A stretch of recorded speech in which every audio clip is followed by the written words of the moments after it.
Welcome to Morning Devotion with Ken Gurley. Devotions designed to inspire you on your daily walk with God. Here's your host, Ken Gurley. Hey, good morning, everybody. Welcome to Morning Devotion. What you make special each and every day by joining with us. Thursday, December 3, 2020. Welcome. Welcome to each one of you. The fine art of firewalking. Oh, we're gonna have a good time today. You know the drill. As you join in, just share the page, like the page. Thank you for being here, Glenn and Deborah and Bill and Michael and um, Licia and Estella Hope. Thank you, thank you. Your presence, your care, your concern, one for another, encouraging one another. That just makes it all very, very special. For truly in this season, in this difficult season, we have become, whether we realized it or not, a family of God, the household of faith. We may hail from different areas, different states, different nations even, come from different backgrounds, but we share this like precious faith, and we share in the hope and the belief that God is going to lead us through this, and we're going to come through these coals of fire that I have depicted behind me. We're going to learn and practice the fine art of firewalking. So thank you. Thank you, David, Christina, Roy, Lisa. Thank you for being a part of this. Again, share this with others, and let's grow this family of faith in this season, this unusual, atypical season in which we find ourselves, and get some strength one from another. Can I get a witness to that? Amen. So thank you for being a part of this. I heard someone the other day, and I want to be careful how I say this. I understand what they were saying. I understand the sentiment that they said they were walking through hell, and I know what they're trying to say, and I know what they are trying to say, but life has been difficult this year. Oh, yes, it has. But then they're saying that this year has been synonymous with the place of eternal punishment. Can I just take a few moments before we dive into the art of firewalking? I I'm very careful and cautious to use that word hell to describe anything on this planet, anything that we know of. Hell's not a word that we hear much about these days, at least in a theological sense, the doctrine of hell. It's sort of, I don't know, it's fallen on hard times lately. A poll taken in this country 40 years ago said 70% of Americans believed in literal hell. 10 years later, that number dropped from 70% to 58%. I suspect it's still dropping. Only 39% of Australians believed in hell during that same time frame. Only 24% of the British believed in hell. Hell's got some pretty poor ratings these days. It seems that from the 1960s forward, the belief in hell has plummeted. One theologian preparing a Harvard lecture said he had to search back until 1889 to find a scholarly religious journal to find a mention of the doctrine of hell. His conclusion was hell disappeared and no one noticed. One Harvard Divinity School instructor said the doctrine of hell has been on decline for some 400 years. I mean, that's the length of time since the pilgrims landed on this shore. He said, that divinity school instructor, I don't think there can be any future for hell. Well, I really don't think that's decided upon in a seminary.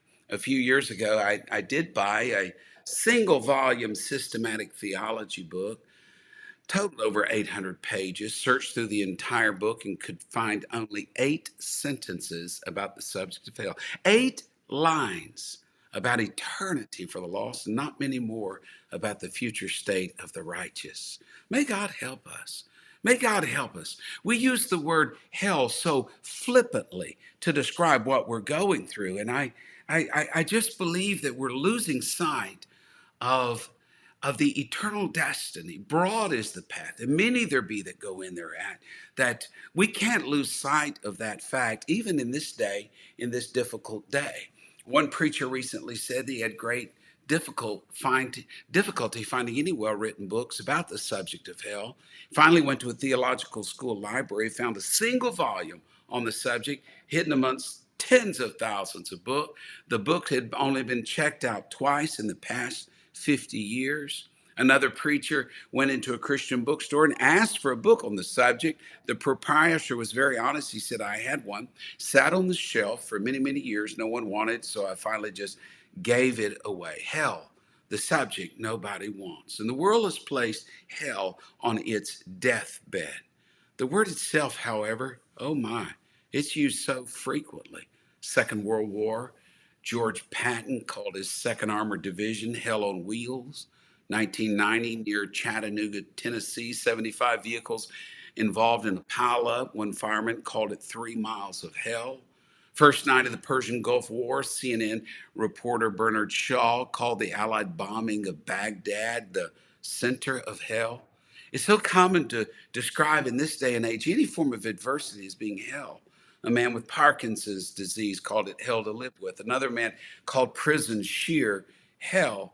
Dexter Manley, former football or pro football player, described cocaine addiction by saying, I went through hell. And now in 2020, I hear people calling this year things like, I'm going through hell. And I just want to caution us. I don't discount what people are experiencing right now. And the Bible, I do believe, has a more accurate description of what we're enduring. And I'm going to share that in about 1 minute. But I fully believe that no one has seen the horrors and the terrors of eternal punishment. I don't believe I can imagine it. I don't believe you can imagine it. The oldest book of the Bible, Job, called it he described hell as the land of the deepest night and of utter darkness. That description is carried forward throughout the Bible. Nahum calls it the realm of darkness. Yeah. Jesus called it deep darkness. Jude called it the blackness of the darkness forever. I don't want to be lost, folks. I don't want to be lost. I don't want my family to be lost. Not in this time that we're living in. It's a place of gnashing teeth and torment. It's separation from God. Paul said it's being shut out from the presence of God. Jesus said, heaven will say, depart from me. I don't want to be departed from God. I don't want to be shut out of the presence of God. But mostly hell is described as a place of unending fire, eternal fire, unquenchable fire. I don't understand it. I don't understand how it can be a place of darkness and fire. I don't get that. So I'm very hesitant to compare anything in this life to hell. I do believe hell is not an adjective. It's a noun, and it's a proper noun at that. It is a place. It is a very real place. We've got heaven to gain and hell to shun. And we have little time to graduate people. Our ministry is to graduate people from a devil's hell into the Lord's heaven. That's why we're here, to depopulate hell. So hell is not an accurate description of what we're going through right now. And as much as I'm tempted to commiserate with someone who says that they're going through hell in this year of 2020, that they're walking through hell, I want to be very, very careful. And as much as I understand what people are trying to say, I just want us to abandon that word hell in the sense of describing the present pain we're enduring. The Bible gives us a better description of adversity. It's found in Isaiah 42. God said, when you walk through the fire, you shall not be burned, nor shall the flame scorch you. Coals, burning coals, underneath your feet. It's a town in Pennsylvania. I want to go there someday. It's an abandoned town now. It's Centralia. There was a seam of coal that's been burning there for 60 years. It started as a fire in the town dump, ignited the seam of coal beneath the former coal mining town. It's burned now for 60 years, smoke billowing from the ground. Streets and roads split and buckled by the fires beneath. Sinkholes and subsidence and dangerous pits have formed in this town of Centralia, Pennsylvania. People complained of the breathing conditions, began to move away. The state determined they couldn't put the fire out, and so they offered to buy the homes and relocate people. And so one by one, people began to leave the town And now it's a ghost town. I think at the last count, there were 3 or 4 people still living in that former bustling town. And there's fire, coals of fire burning beneath their feet. This year of 2020 has been a year of walking through fire. Some of the burning coals that we experience are common. We've all faced what we've been walking on this year. We faced confusion. That's some burning embers. Faced with a virus nobody had ever heard of before. Faced with a supposed death toll rivaling the 1918 flu epidemic or a previous century plague. Faced with the media speaking nonstop about it, what we should and shouldn't do. People have walked on coals of confusion now for much of this year. Fear. Fear forms a hotbed of coals underneath our feet. When you're walking on coals, you're always just suspicious of the very next step. Can you make the next step? Where are you going to put your feet? Will everything fall in beneath you? Will everything be okay? Fear, fear. It's been so rampant. What you know is you just can't stay still because there's burning coals beneath your feet. Your sense of preservation rises above your dread of the next step, and you just move on. You've moved on from March to April to May to June and July, week after week, and day after day, and hour after hour. Many times you've leapt before you looked, and fear has brought 1,001 bad decisions into our lives this year. Here's another one: suspicion. That's a burning coal beneath our feet. We're in an environment where truth has been ignored, reality has been distorted, and institutions are now framed by lies. Media is not reporting facts, they're reporting their opinions. In fact, on social media, everybody's giving their opinion and everybody's an expert. Now we're suspicious of anyone and anything, and trust is described in the Bible as leaning on God and leaning on the Lord and leaning on things that are sure and stable. But in this day and age, there's just very little in this world you and I can lean on it. And it's like a path of burning coals before our feet. People are so suspicious. We've been lied to. We've been hurt by those lies. So pardon us if we just don't believe much of what's being said in this day and age. We're racing across a field of burning coals. That's an apt description for 2020. Can I mention one more? Anger. The fires of anger are burning hotter than ever before beneath our feet. I've never witnessed such anger as what I'm witnessing right now. What about you, Mary and Victor and Sylvie and Jamie? Have you ever seen so much anger in the world? People are absolutely furious. And it shows. Oh my, it shows. It shows in our driving. Can I get a witness to that? It shows in relationships, our behavior one with another. There's so much lashing out. There's so much acting out. There's so much projecting on others, the angst that we're feeling. I tell you what, I got off the highway yesterday. I'd been cut off about 10 times. I'd been honked at. I'd been chewed out. Yeah, and in this season, we're being threatened more times than we can count. You extend that to job losses, financial concerns, spread those burning coals across the political landscape and the moral ruin of our nation. And there is such palpable anger out there. It's a bed of coals. Remember this. Can I just tell you something? Joy, Deborah, Kathy, can I just tell you something? Remember this during this time. They're not angry at you. They're angry at the situation. You see, we see what's happening. We know what's happening in our midst. There's coals beneath our feet. And we're trying to process this experience that we're going to. We have no frame of reference to explain it. We've been through nothing in our lives, hardly it seems, to prepare us for this moment. We got some people choosing to ignore it.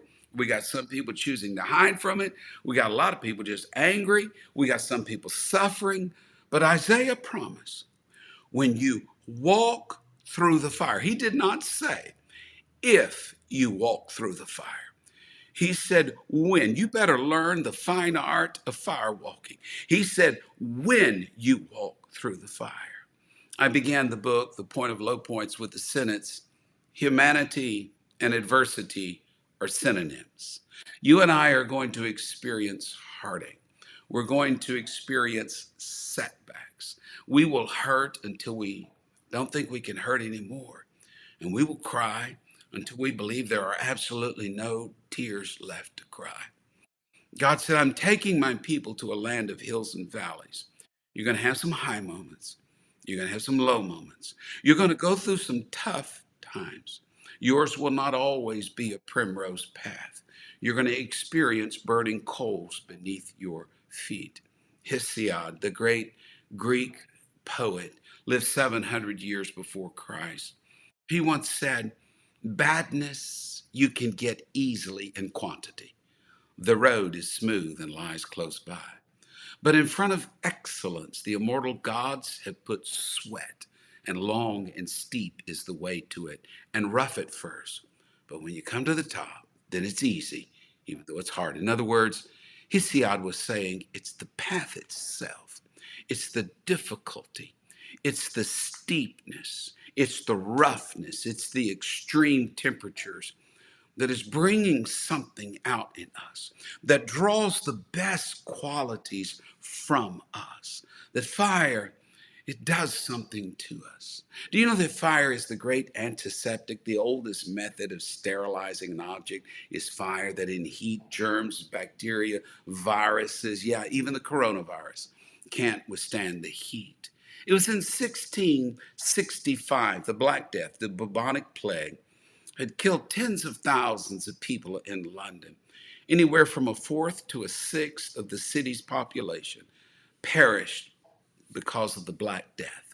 They tried every known remedy at the time, but it wasn't until the next year, 1666, that the remedy came. The Great Fire of London. Fires destroyed thousands of homes. It just seemed to add insult to injury, salt to the wound, pain upon pain. But what was not noticed until later on is that the fire had eradicated the plague. When you walk through the fire, you are being cleansed and you're being purified. And God is doing a work in you. This has been something I think that nobody's really wanted to talk about. We've had people binding the virus. We've had people prophesying the destruction of the virus. We've had people rebuking the supposed spirits behind the virus. We've had the conspiratorial whispers that the vaccination itself is going to be deadly and harmful. And but when have we stopped and asked, God, why did you allow this to happen? Could it be that you're at work behind the scenes? Are you bringing us through the fire to bring something out of us, to get some poisons and toxins out of us, to temper us, to make us stronger, to prepare us for the days ahead? John Ruskin once said the highest reward for man's toil is not what he gets for it, but what he becomes by it. Then who and what are we becoming in this moment? What is God doing to us and through us? When you walk through the fire, God is doing a work in you, and he's preparing you and me. David, that lion prepared you for the bear. David, that bear prepared you for a giant. David, you would have never faced Goliath unless you could look back over your shoulder and said, lion, check. Bear, check. Giant, check. The Lord said, when you walk through the fire, you're going to realize you're not alone. Jesus trod the winepress of wrath alone. But since then, you and I are never alone. Lo, he is with us always, even until the end of the world. You may be walking on coals of fire right now, but you're not walking alone. He's walking with us, talking with us, encouraging us, saying, I've been here, I know the path, I found the way, and you can walk this too. Lean on the Lord. I was visiting a dentist a few years back. I'm telling you, I don't like dentists. And if I've got any dentists watching here today, please forgive me, but I don't know. There's a category in my mind that I put a dentist, and it's sort of like a medieval torturer, or I don't know, like a therapist and a rehab therapist or something. I don't know, but I was visiting a dentist a few years back, and he was so enthused, and he and his entire team were bouncing all over the office, and they had been on a retreat the weekend before, and he wanted me to know that they had walked through fire. And I thought he meant metaphorically, but as I was there with my mouth open, filled with dental instruments, I really couldn't say much. And so I just waited on him to elaborate, which he did. He said that the conference was on the power of the mind, and that final night, beds of burning coals had been prepared, and everyone in the conference, and he and all of his team, they walked across those beds of coals. And then I got out of that dentist office, and I wondered if I was really hallucinating. But it did make me do a little research, and I learned that there is a science behind firewalking. That carbon, burning embers, it's a poor conductor of heat. That you can stick your hand in a 400-degree oven, the heated air will not burn you. Why? Because it's a poor conductor of heat. But if you touch that oven rack, you touch that muffin pan, you're going to find out that steel is a much better conductor of heat than air. Well, burning embers, I'm told, please don't experiment for this yourself.